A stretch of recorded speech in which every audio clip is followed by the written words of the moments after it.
Добар ден! Во ова издание на Дневникот на Канал Плюс ќе се потсетиме на дел од настаните кои ја одбележаа минатата недела. Следи кратката најава. Останете со нас.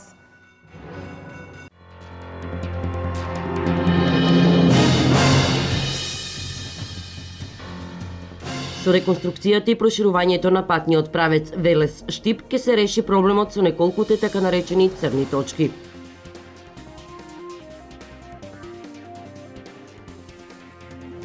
Мерката 121 од програмата за рурален развој се поактуелна ке земјоделските производители. Расте бројот на млади земјоделци кои се заинтересирани да ги искористат бенефитите за нова земјоделска механизација. Заштита на боровата шума приоритет на Делчевската територијална противпожарна единица, откаде апелираат граѓаните да бидат крајно внимателни.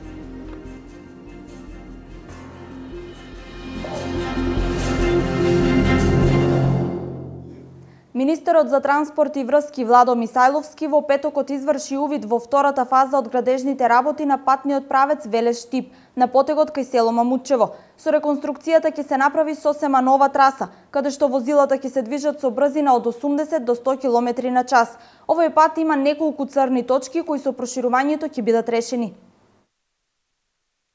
Започна втората фаза од изградбата на експресниот пат Велес-Кардифаково. Моментално се асфалтираат преостанатите 4 километри со првиот слој асфалт, кој треба да биде комплетно готов до септември годинава.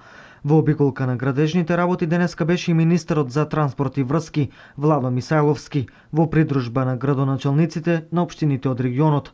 Министерот е задоволен од реконструкцијата на патот и очекува комплетно да биде готов до првата половина од следната година. Станува збор за нов експресен пат што го гради владата на Република Македонија. Како што можете да видите позади нас денеска започнуваме со асфалтирање на втората фаза на овој експресен пат. Градежните активности се во полна динамика, постојано се работи. Очекувам дека до првата половина на 2016 комплетно ќе биде завршен овој експресен пат. Станува збор за пат 26 км во вредност од 15 милиони евра. Мене ми представува особена чест што сите градоначалници денеска што се со мене го поддржуваат овој проект, ќе се раздвижи овој регион и сите граѓани од овој регион ќе добијат голема придобивка. Ќе се скрати траењето на самото движење на колите и ќе добиеме една модерна и нова делница. Освен овој автопат, односно овој експресен пат што го градиме, исто така го градиме и автопат Милодиновци-Штип и таму сме преку 85% во пробиена траса. Исто така сакам да ги информирам сите граѓани дека за наскоро очекувам наредниот месец да се потпишат договори за 5 нови регионални правци. Патот не само што ќе биде модерен, туку ќе биде и безбеден. На овој пат имаше многу црни точки, односно сообраќајни незгоди, изјави градоначалникот на Штип Илчо Захариев. Со зградбата на овој пат, прво патот ќе биде навистина експресен, ќе биде модерен, но ќе биде и безбеден. На овој пат имаше многу црни точки, имаше многу смртени незгоди. Во минатите години многу лица го загубија животите на овој пат, а Велес-Штип ќе се скрати патувањето некаде за 15 до 20 минути. Тоа бива цела Источна Македонија и лично мислам дека со зградбата на овој пат дефинитивно Источна Македонија го добива на значење што треба да го има и благодариме на владата и ново Министерството за транспорт и врски. Задоволен од проектот на владата и градоначалникот на Велес, со овој пат се добива и поголема заинтересираност на странските инвеститори за овој дел од оваа индустријска зона, изјави градоначалникот Чадиев. Морам да поздравам овој потек на владата на Република Македонија на Министерството за транспорт и врски. Пред се голем број од моите сограѓани патуваат, студираат, работат во Штип. Истовремено, од нашата лева страна е тука новата индустријска зона која што владата ни ја дозволи трансформацијата, веќе го имаме и првиот инвеститор ќе го објавиме за десетина дена. Со овој пат се добива и квалитет на заинтересираност на странските инвеститори за овој дел од оваа индустријска зона. Инвестицијата изнесува 1,3 милиони евра. Вкупната должина на патот кој ќе биде со 3 ленти изнесува 26 километри, а државата за неговата реконструкција зема заем од Европската банка за обнова и развој во висина од 15 милиони евра. Започна реконструкцијата на меѓуопштинскиот центар за социјални работи во Штип. Градежните зафати треба да завршат во септември. Наскоро истокот ќе добие прв центар за аутизам лоциран во Штип. Министерот за труд и социјална политика Диме Спасов денес беше во посета на Центарот за социјална работа во Штип, за да направи увид во градежните активности за целосно реновирање и реконструкција на објектот во кој што е сместен Центарот за социјални работи во Штип. Се работи за објект кој што е изграден во далечната 1949 година, за кој постои потреба од целосна реконструкција.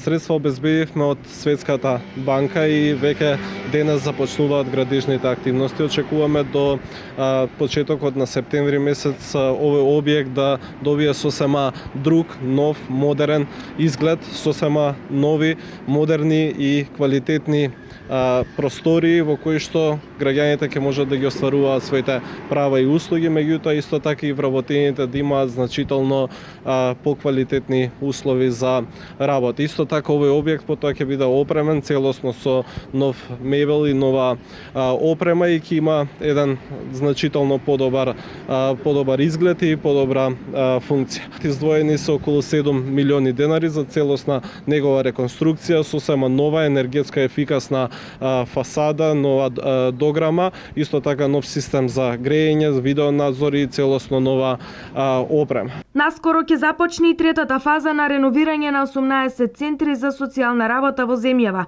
со пари од ИПА програмата. ИПА програмата. Дополнително, овде во Штип исто така би сакал да истакнам дека во завршна фаза исто така и дневниот центар за деца со аутизам, а дополнително би сакал да најавам дека и како резултат од проектот за реновирање на центрите за вработување веќе е потпишан договор со фирма, со изведувач преку ИПА програмата и набрзо ќе се започне со реконструкција и реновирање на 12 центри за социјална работа, меѓу кои што и центарот за вработување овде во Штип. Реконструкција на еден ваков објект е значајно за корисниците на социјалните бенефити, но цел ни е што помалку да се користат услугите на Центарот за социјални работи, вели градоначалникот на општина Штип Илчо Захариев. Значи да ги вработиме сите. Моментално во нашиот град има некаде околу 2000 невработени, но истовремено увезуваме некаде работна сила од 2000 лица кои доаѓаат од другите градови. Следните 2 години во нашиот град, нашите очекувања се дека ќе имаме само 500 невработени. Мило ќе ми биде што Центарот за аутизам конечно ќе поработи. Некаде околу 30 наши деца ќе бидат комплетно згрижени и ние сме на некој начин лидери во Република Македонија, бидејќи тоа ќе биде прв таков центар во Република Македонија кој се отвора благодарение на големата поддршка на владата и на Министерството за труд и социјална политика. Центарот за социјални работи се прилагодуваше на досегашните услови и непречно работеше, за да ги задоволи потребите на сите баратели на услуги од ваков карактер. Се надеваме дека ќе овозможиме подобри услови како за вработените, така и за корисниците на услугите од социјалните права и социјалните услуги. Во постапка на реновирање се и центрите за социјални работи во Прилеп, Битола и Охрид, а во рамки на втората фаза веќе се заврши реконструкцијата на центрите во Крушево и Демирхисар. Кочанското стопанство беше едно од најуспешните во државата. По четврт век транзиција може да се констатира дека продорот на западните технологии во нашите услови отиде напред, но граѓаните, стандардот, екзистенцијата останаа далеку назад. Предолга и претешка транзиција ги притиска граѓаните во изминатите 2,5 децении, која ја карактеризираат стопанска стагнација и безперспективност. Споредбите со годините на договорната економија, кога кочанското стопанство беше меѓу најуспешните во државата и актуелните производно-економски состојби, не им даваат доволно причини на аналитичарите за оптимизам. Новите бизнис аргументи, предводени од странските инвестиции, ни приближно не им даваат тежина, како онаа кога во Кочани стопанисуваа фабриката за хартија, Атом, Руен, Борис Кидрич, Кочанско поле, Југотутун, Бетон и другите поголеми фирми.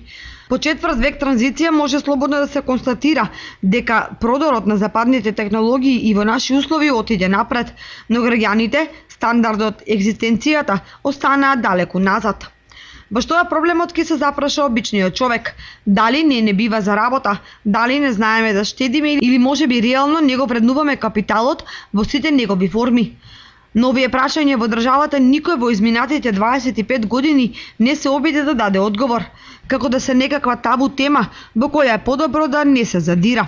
Но без одговор на истите, без лоцирање на проблемот, излезот од стагнацијата ќе биде и понатаму долготраен и тежок. Повозрастните стопанственици велат дека Кочани не може да се ослободи од стагнацијата, доколку не најде решение за целосно или делумно замрените гиганти, како што се Хартија, Атом, Југотутун, земјоделски комбинати за другите, кои иако можеби се стопанско минато, сепак располагаат со индустријски и деловни потенцијали. мали, бидејќи и вака запуштени и оставени на забот на времето, немо сведочат за својата некогашна моќ и вредност. А најголемиот стопански исчекор, според многумина, зависи првенствено од ефектуирањето на термалната вода, која останува големо неискористено богатство во сиромашни раце. Мерката 121 од програмата за рурален развој се поактуелна кај земјоделските производи. Расте бројот на млади земјоделци кои се заинтересирани да ги искористат бенефитите за нова земјоделска механизација. Расте бројот на млади земјоделци во источниот регион. Процентуално, нивното учество во земјоделското производство и креирањето на аграрната политика уште е многу мало, но сега по повикот од Националната програма за рурален развој, позната уште како 50-50, младите се позаинтересирани да ги искористат бенефитите за да набават нова земјоделска механизација со која ќе може да ги обработуваат своите посеви. На почетокот во Западна Македонија интересот е огромен, затоа што понудата е многу интересна.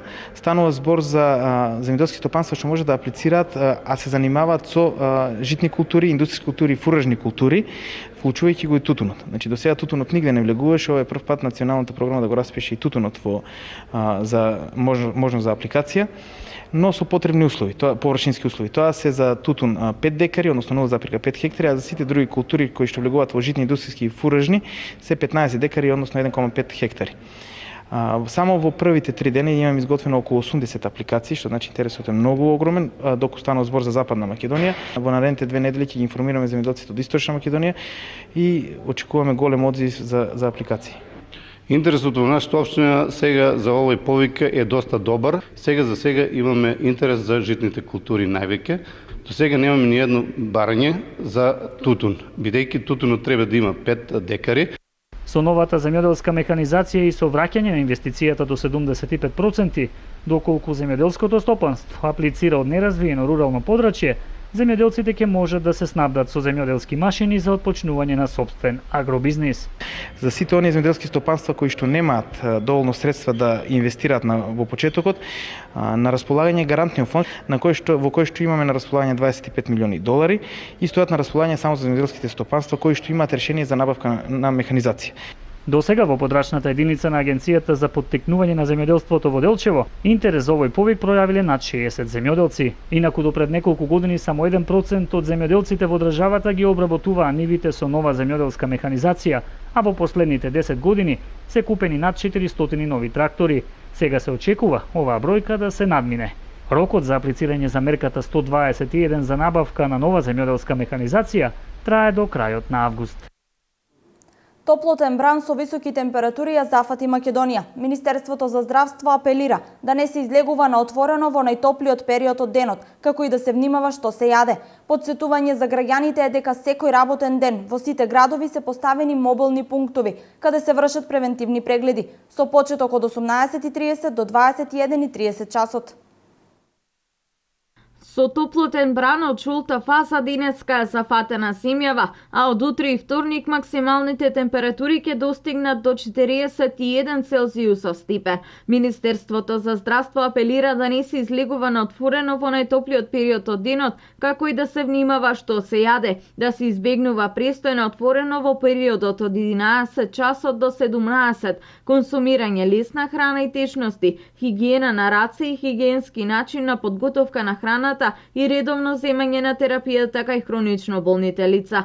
Избегнување на храна која не е термички обработена, пример мајонези од домашни јајца, а внимателно и со конзумирањето на сладоледи и разни кремови. Подсетување за граѓаните е дека секој работен ден во сите градови се поставени мобилни пунктови каде се вршат превентивни прегледи со почеток од 18 часот и 30 минути до 21:30. Медицинскиот кадар врши мерење на крвен притисок, шеќер во крвта, како и даваат совети за превенција од топлото време за здрав начин на живот. Во Штип пунктот е поставен пред зградата на здравствениот дом.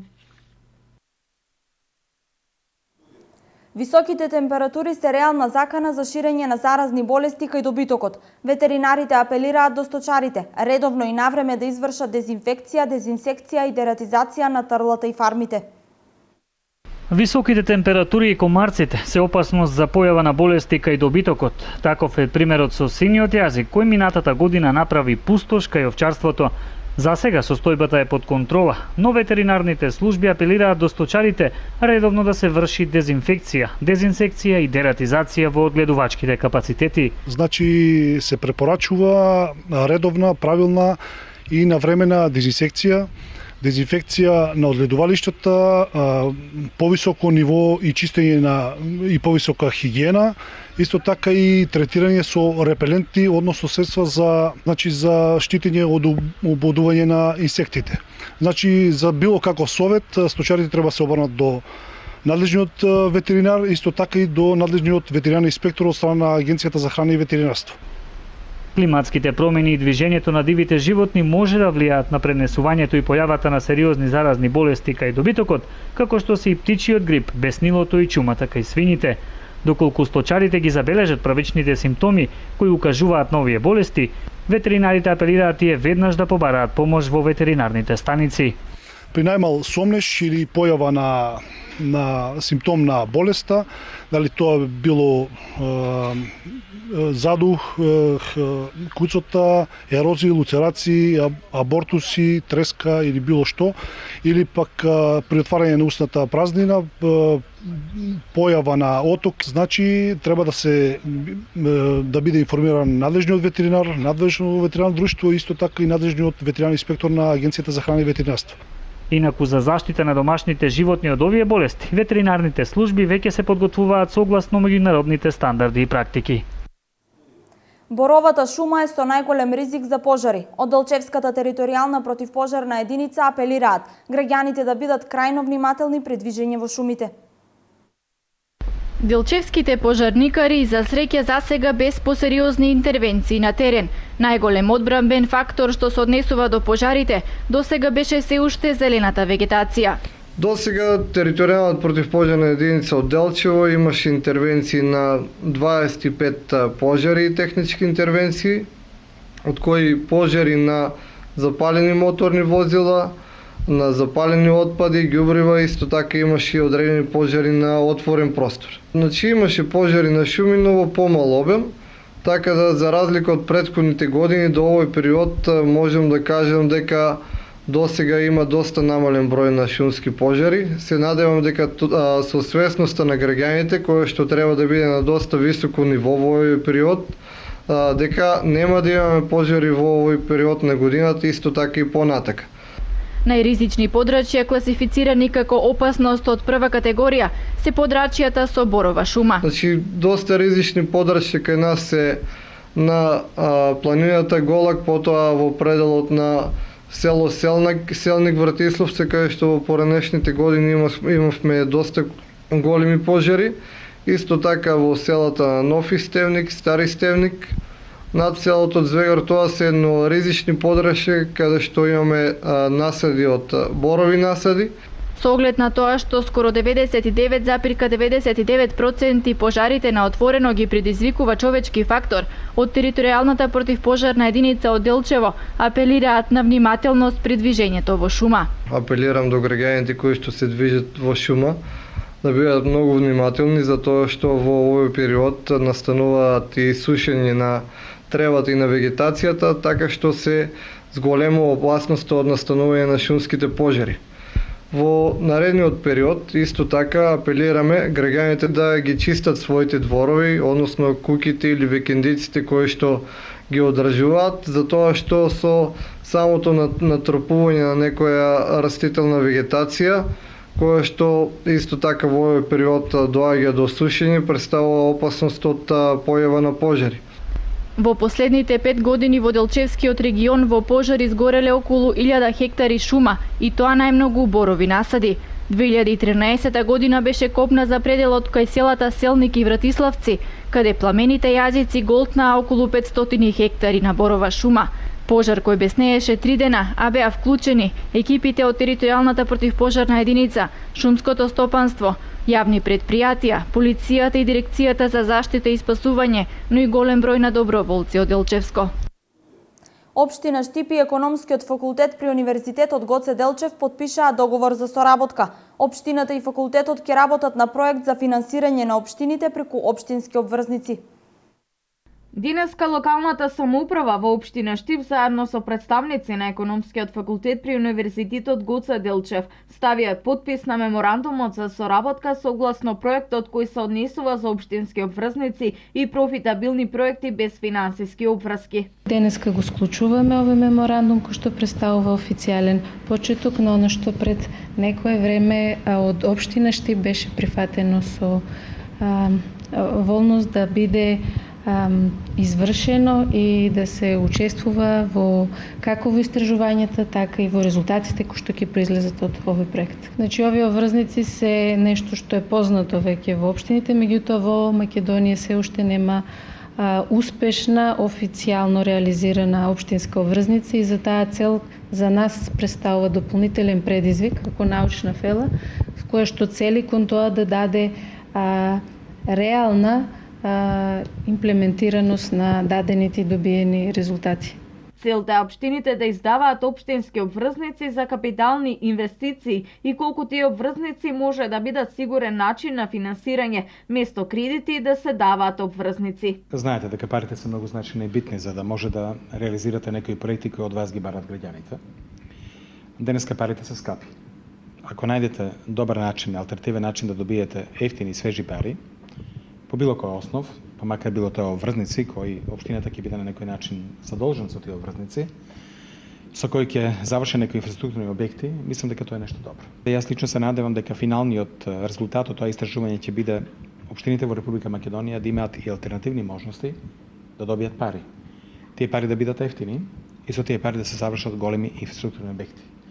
Мислам дека за мене тоа е прифатливо како истражување, ние ќе се вложиме како локална администрација максимално, ќе дадеме нашата логистика целосна и на крајот се она што ќе резултира како еден финален извештај ќе биде поволен за сите општини во Република Македонија.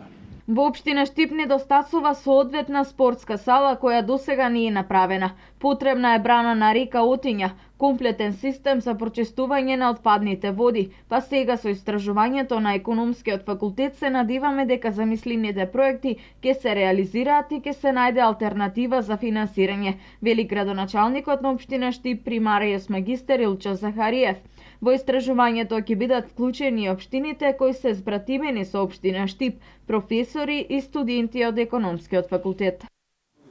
Штипјанецот Симеон Кожухаров, меѓу своите сограѓани познат како Чичо Симо, децении наназад со својот фотоапарат ги овековечува сите позначени настани во градот.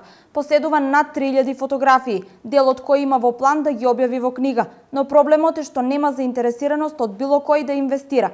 Таа книга би била од огромно значење, бидејќи ќе остане како доказ за идните генерации за сето она што се случувало во минатото во Штип. Симеон Кожухаров од Штип, меѓу своите сограѓани познат како Чичко Симо, со децении наназад со својот фотоапарат ги забележува сите настани во градот од сите области. Филозоф по образование, неколку години бил професор, но поради здравствени причини не бил во можност да продолжи да се занимава професионално со филозофијата. После првата посериозна средба со фотоапаратот, од хоби фотографирањето му прераснува во пасија, споредна работа, а последниве децении како еден вид должност да овековечи, архивира и документира скоро се што се случува во Штип. Според неговите проценки поседува над 3000 фотографии, секоја од нив подпишана, каде и кога е направена и колку посетители имало на одреден настан. Располагам со архива од последните 30 години, од настани, музички настани, содржини од овие културно ниво, од културата, областа на културата, уметноста, театарски представи, настапи на поети, писатели, карикатуристи, ликовни уметници, политички, сите митинзи ги имам. Од формирањето на нашата држава, од тие митинзи што ги имаше некаде крајот на минатиот век, па наму. Идејата сите фотографии, конкретно оние кои најавтентично го представуваат одреден период значаен за Штип и околината, да ги покаже пред лицето на јавноста во облик на книга, одамна тлее. За жал, Чичко Симе вели дека не постои заинтересираност од позначајните штипски имиња да инвестираат во ваков значаен проект. Некако не гледам расположение, сепак треба поширок интерес да има, одредена потреба и да се најде издавач. Сте разговарали ли со некој на таато? Па можда како импулси имам предложено, кажем, и тоа посериозно не е прифатено тоа. Таа иницијатива уште не е прифатена, за да се тоа комплетира, за да се тоа среде до одредено солидно ниво и да може да се објаве во јавност. Историјата треба да се содржи, да се состои од факти. А тие факти се или пишан, или печатен, или слика материјал. Фотографијата е незаменлива. Значи, она пружа во кратко време многу содржина, многу податоци што може да се искористат за еден обемен, ја би рекол, фотоопус.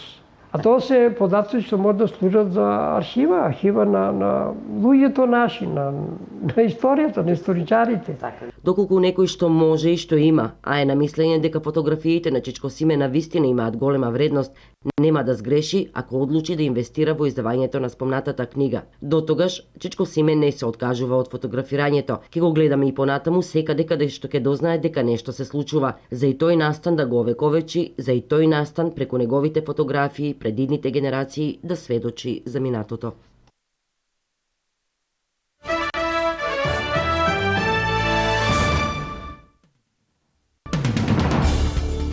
Околу 34 милиони деца пред се од најсиромашните слоеви во земјите зафатени со вооружени конфликти не одат на училиште, соопшти Организацијата на Обединетите нации за образование, наука и култура УНЕСКО.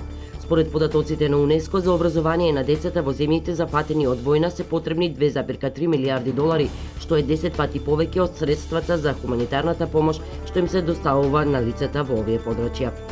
Утре отвораат банките во соседна Грција. После речиси еден месец голгота и затворени врати, утре грците ќе се разбудат во нова реалност. Лимити за влечење и понатаму ќе има. Неделно 420 евра, на ден по 60 евра.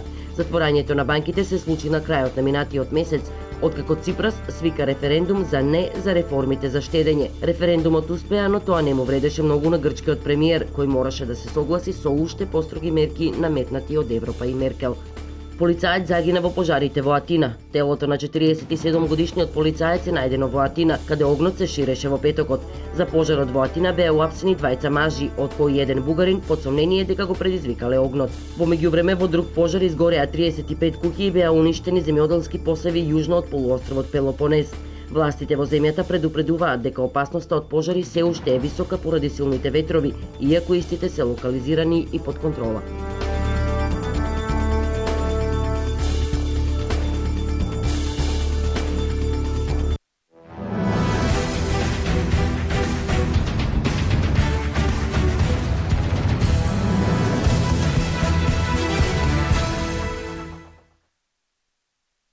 Македонија е една од ретките земји во регионот кои досега се немаат израдувано на пласман на своја екипа во групната фаза во Лига на шампиони или Лига на Европа.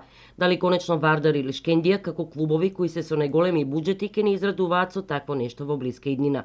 Во изминатите години од постоењето на самостојна Македонија само 3 пати сме биле блиску до ваков евроуспех. Во 2003 година на Вардар во третото квалификацијско коло во Лига на шампиони против Спарта Прага му не достигаше само гол. 3 години подоцна Работнички пак не успеа да ја мине последната пречка наречена Лил. Тогаш тимот од Франција беше многу силен. Во 2011 година Работнички стигна до четврто квалификацијско коло или плејофот во Лигата на Европа, но Лацио беше преголем залак. Дали конечно дојде време со Вардар и Шкендија, како клубови моќни, со милионски буџети, со армија навивачи зад себе, со амбициозни спонзори, да го направат тој последен чекор и да ги израдуваат сите кои го сакаат фудбалот. Групната фаза од Лигата на шампионите и Лигата на Европа за нашите клубови била само сон. Дали ќе стане реалност, останува да видиме.